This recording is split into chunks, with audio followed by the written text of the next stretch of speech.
Hello, John Hanks here, principal of Pleasant Grove High School. A few months ago, the mayor and a few members of the city council came and talked with us here at the high school about their plans to restore the G up on the mountain. And we had some students in there and we brainstormed some ideas of how we could communicate that to students and involve the school in that process. Yeah, but if it's at 7 and we do our thing at 6:30. Well, here's the question with KELCEE. Well, I am a 4th generation PG Viking, so it means so much to me. I have been one of the student members on the committee of restoring the G, and we just helped get the students involved with Safe Ferris and helped donate money that way.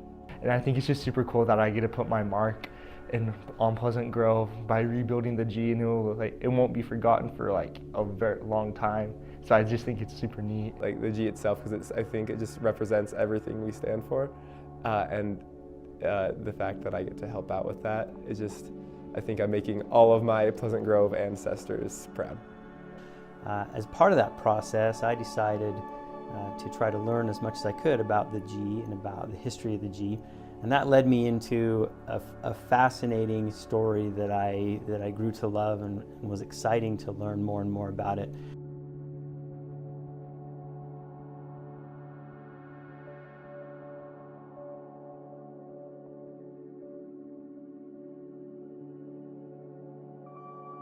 I'm Dr. E. Mark BEZZANT. I was born and raised here in Pleasant Grove. Our family been in Pleasant Grove for a long time. All my brothers and sisters graduated from Pleasant Grove High School here. My brother John was a student body president. I graduated from Pleasant Grove High School in 1967. I was on the varsity basketball team and ran the mile and track and played tennis. Was involved with student government as well. So we've just had a wonderful experience here in Pleasant Grove. As we were getting ready to graduate, and in the spring every year they'd go up and whitewash the G. And unfortunately, the actual physical block G had deteriorated. And in the process of the seniors going up to whitewash the G and light the G after they'd whitewashed it, and they'd use, at that particular time, we used flares. I used to be Cheryl BEZZANT, now I'm Cheryl Wilson, and I was a 1978 graduate. 78 is great. I was really involved in high school. I cheerleaded, I was in a variety of sports, tennis, volleyball, and my senior year I was on student council. And so we had the opportunity, we were in charge of lighting the G, and so we would get all the students that wanted to be involved, and we would hike up during the night, hike up just after the sunset, and we would pass out 2 flares to each student. And we would get up there and we would line the G. And can you imagine nowadays with kids with 2 flares lighting the G? Yeah, that would not fly nowadays. We all said, light your flares, and then we would hold them out on the outline of the G. And then someone would say, hey, everybody move forward and backwards, because we thought, hey, it'd be cool to see the G move. I don't know if it ever really did, but that was just quite the experience.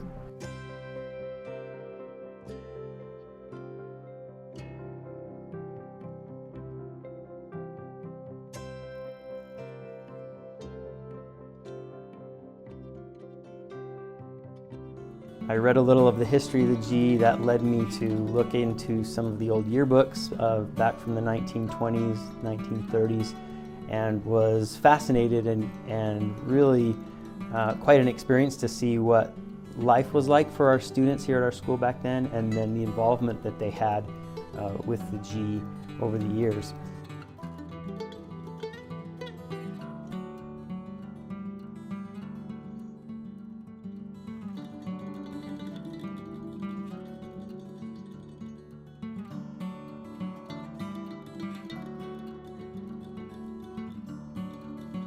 That story began in 1920.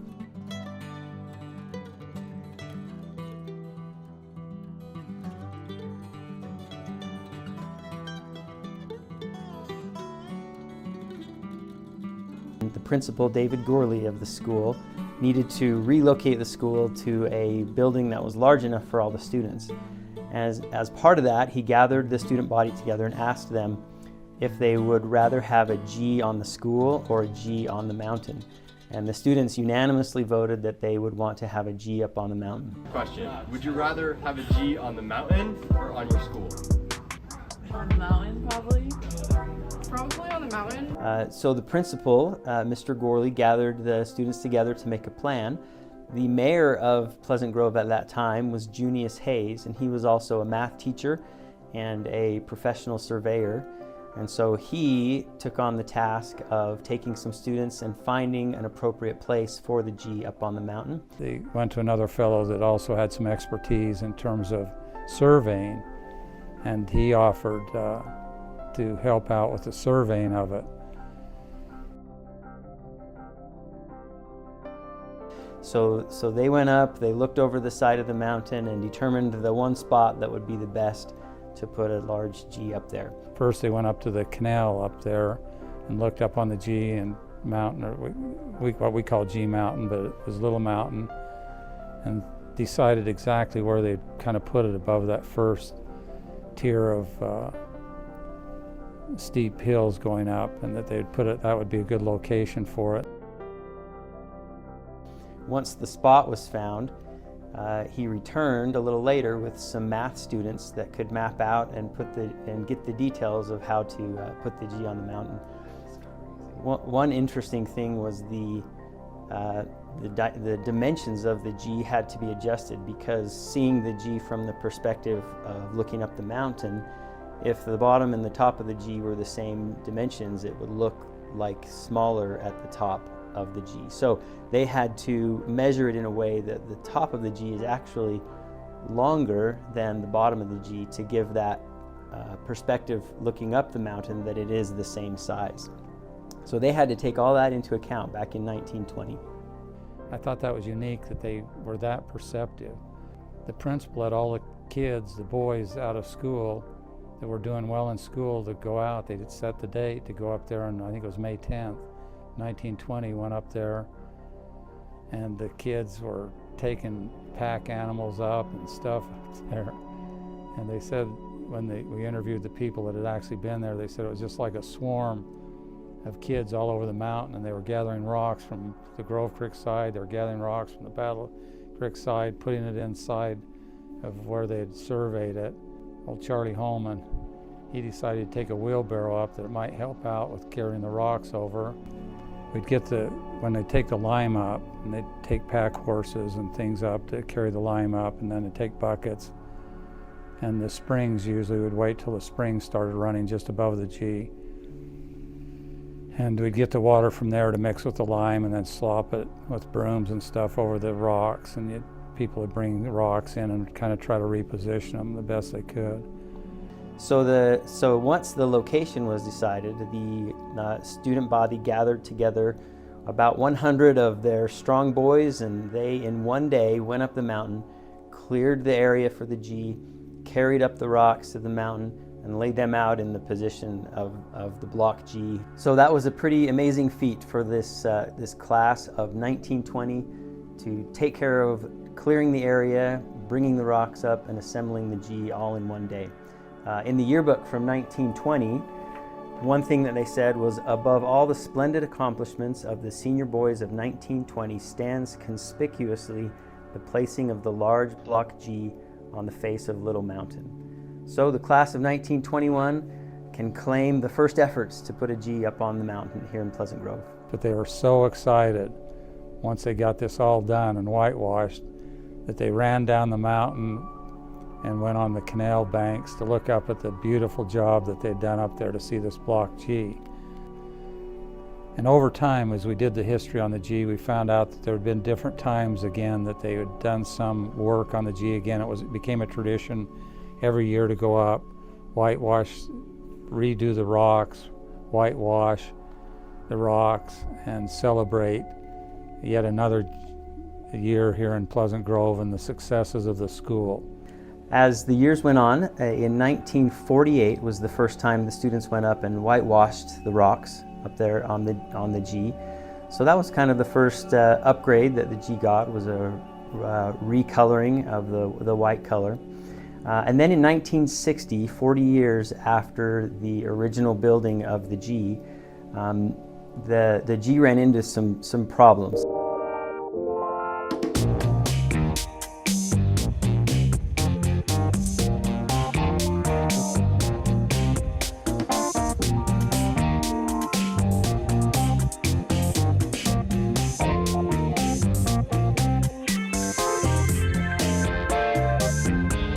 Unfortunately, one of the bad traditions that started is there was a lot of alcohol consumption and partying.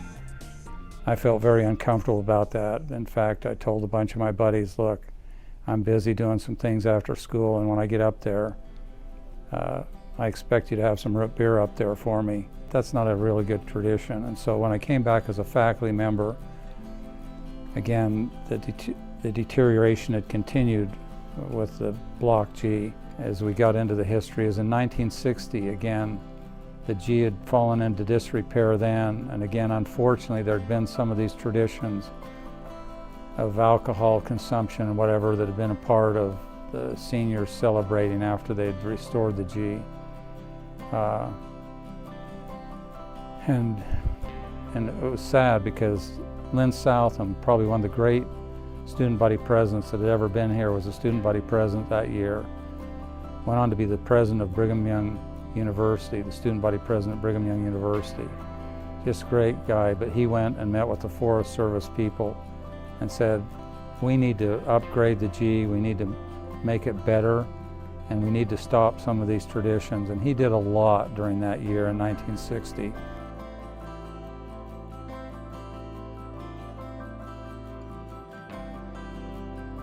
Lynn, he's my brother, and he was a student body president, and I was senior class president.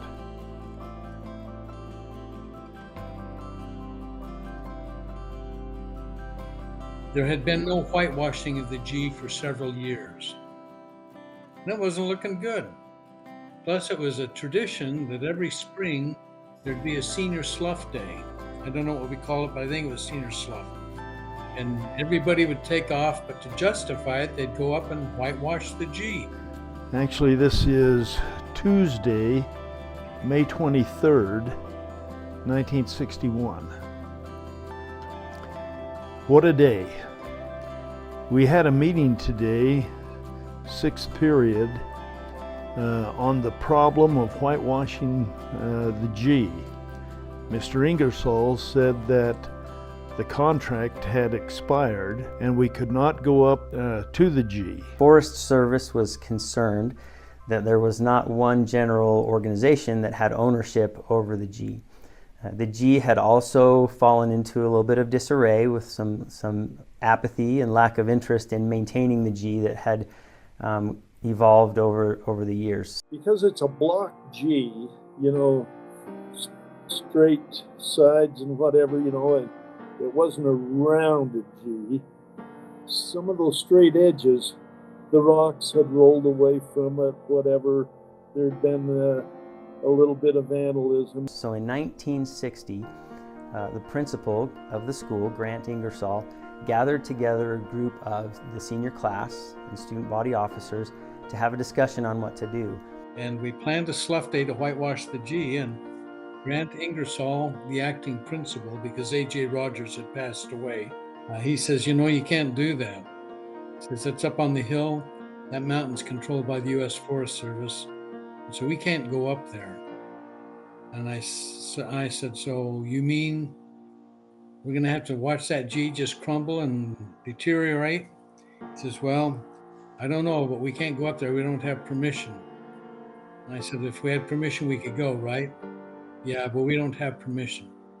I said, well, let's have a meeting. And we met in the small auditorium of the high school.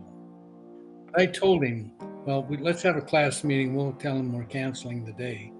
And I'm speaking. I said, hey, class, we don't have permission to be up on the mountain. There's no authority for us to be there. We can't go up and take care of the G. It looks terrible. It's just going to get worse. And so I said, let's do this. Let's get permission to go up and take the G off the mountain because we don't want it to look like that. Well, the class just erupted. No, no, you can't do that. That's the G. The student body president was LYNN SOUTHAM, and the outcome of that meeting was to commit to restoring the G. So the class was dismissed and everybody was kind of stirred up. I immediately went down to the U.S. Forest Service. It's there on the street across from the cemetery. And I said to them, what do we have to do to get up there to take care of the G? And the guy says, well, you need a sponsor. We talked to the Forest Service, and they said that any group could sign the contract. So we got a hold of the president of the Junior Chamber of Commerce, and he signed it. He called a special directors meeting in order to do so. I told him what was going on, and I said, would you sponsor this? And the guy said, why, sure. So he signed the form. I took it down to the Forest Service people, and then I put the word out to the guys. Then we started calling kids. We called every senior boy, and then we got the lime and packed 250 pounds of it up. One night, not knowing what was going on, when we got the permit and making all the phone calls to all the kids, the next day everybody was up on the hill.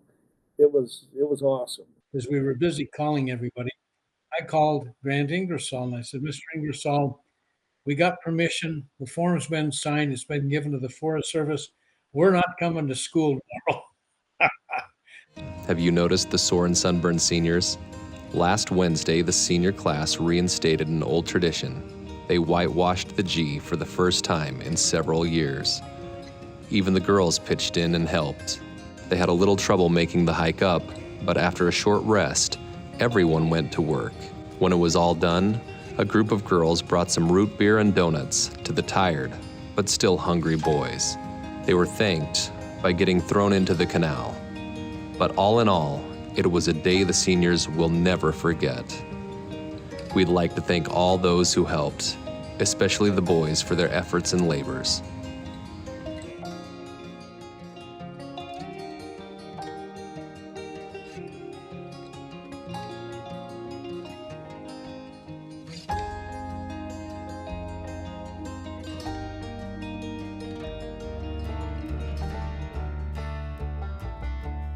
I had the opportunity with my dad 35 plus years ago when they rebuilt the G to what it is today with the aluminum and everything woven in the concrete outline, and it was quite a project. A lot of people came together to do that.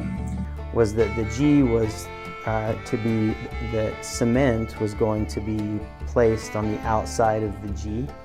And as part of their conditioning, many of the athletes of the school carried the cement bags up the side of the mountain to the G. So not only did they get their conditioning in, but they also were able to contribute in that way by getting the cement up the side of the mountain to be placed around the outside of the G. The next upgrades to the G came when the principal, John Gorley, who was the son of Principal Gorley when the G was built, noticed some needs for some more upgrades on the G. So plans this time were to bring more cement up and to place the aluminum that we see up now on the G in order to restore that a little bit. Now Les probably told you what they did. His business partner was Dale Warburton, and they went up there and they put down that wire mesh. Well, the person that did that was Dale Warburton. Well, it all stemmed from a phone call from Boyd FUGAL. He called me late one night and he said, I'd just been laying in bed thinking of this. He represented the Key Club at the high school and he represented the Kiwanis Club here in Pleasant Grove. And he says, we're trying to help the kids out with this. And he called me on the phone and asked if we could put aluminum siding on the G. And I didn't have an idea of how you could do that, but we talked and I thought about various things, and we used a lot of aluminum coil in our business that were cut to various widths. And on those rolls of coil there would be usually 1,000 to 1,200 feet of coil on it. And so I thought if we could figure out how to put that up there, we decided to try to lay the pig wire first. Of course, that was staked into the ground, and we just used pieces of rebar to do that, and they weren't too long.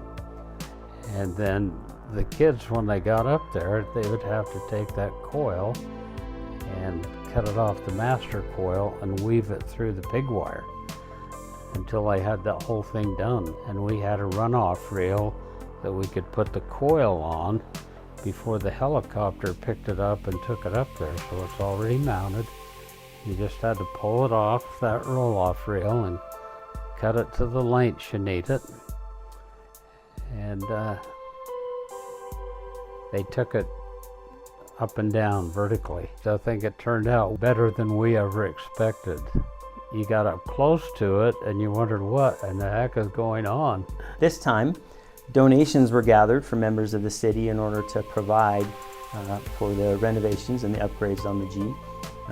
This was 1978, so this time instead of the boys running the cement up the side of the mountain, they actually had helicopters that were used to transport cement up to the side of the mountain.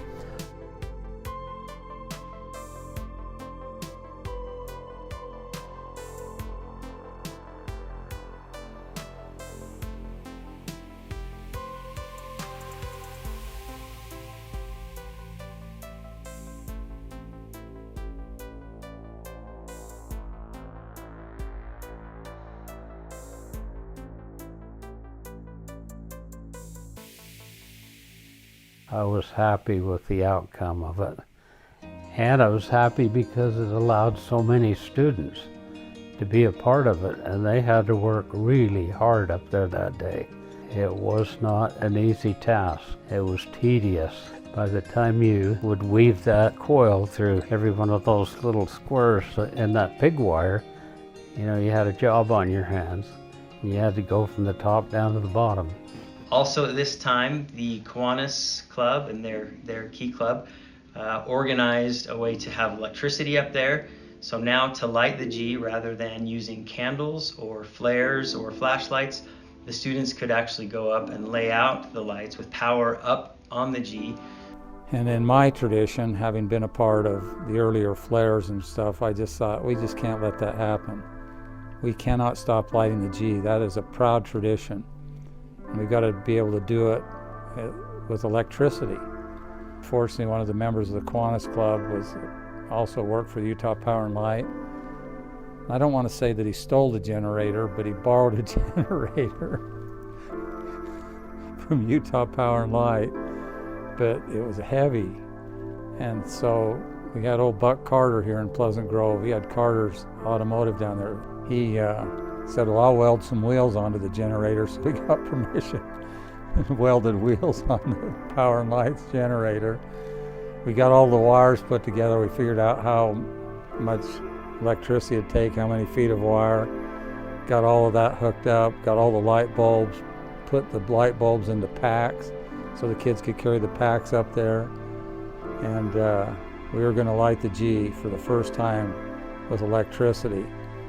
But anyway, on that first night when we got all the lights strung out, we went up there in the day, got all set up, and we pulled that generator up. We did it Roman style. We hooked a big rope on the front of this thing. So we had about 6 or 8 guys up ahead pulling and 2 guys stabilizing it so it wouldn't roll off the mountain. And I gotta tell you, it was the most beautiful sight to be up there with all of these kids that went up to help us and that had helped with the restoration efforts that year, that we were writing this history. And I tell you, you should have seen the cars pouring in from American Fork. It was just like it was a traffic jam coming in from American Fork when those people saw that G lit up there. Justin Reeves here. I was the student council advisor for 4 or 5 years, I can't remember, at Pleasant Grove, the best years of my career. Lugging the gas up there, trying to stay warm. And I always took the students when we were done, we'd hike down from the G and there's a little outcropping where you can see the whole valley. and I'd get the students out there, we'd sing the school fight song, and it was such an honor to be a part of that. It was a great experience to help with that part of the restoration and to get the history compiled. It was about midnight by the time we got done lighting the G that first time. And so as we shut down the generator, we had to get it down that night. It was pitch dark, and I knew that we had a chance of rolling that heavy generator off the mountain, and if we did that, we had no idea how we would pay for the generator, explained to Utah Power and Light. So again, going down, I had a great big kid that I hooked onto the end of the rope. I tied it around him, and I said, if the other kids slip coming down here, I said, Bill, his name was Bill Polder, I said, Bill, I said, you hit the ground and you keep this generator from rolling down the mountain. And so sure enough, when we were coming down, some of the kids holding the generator back, coming down the trail, slipped. And I told Bill, I says, Bill, hit the ground. And he hit the ground. By the time he stopped sliding, the rocks and stuff, and there was a lot of shell up there, the rocks had shredded his pants. But he saved the generator. We finally got it down the mountain and got it put back. But what we wanted to do is take Bill's pants and frame them, but we couldn't find a frame big enough. So now to light the G, rather than using candles or flares or flashlights, the students could actually go up and lay out the lights with power up on the G, so that could be done a little more easily, and that is actually, I believe, how the G is lit even today. We are asked to hike up to the G several times a year.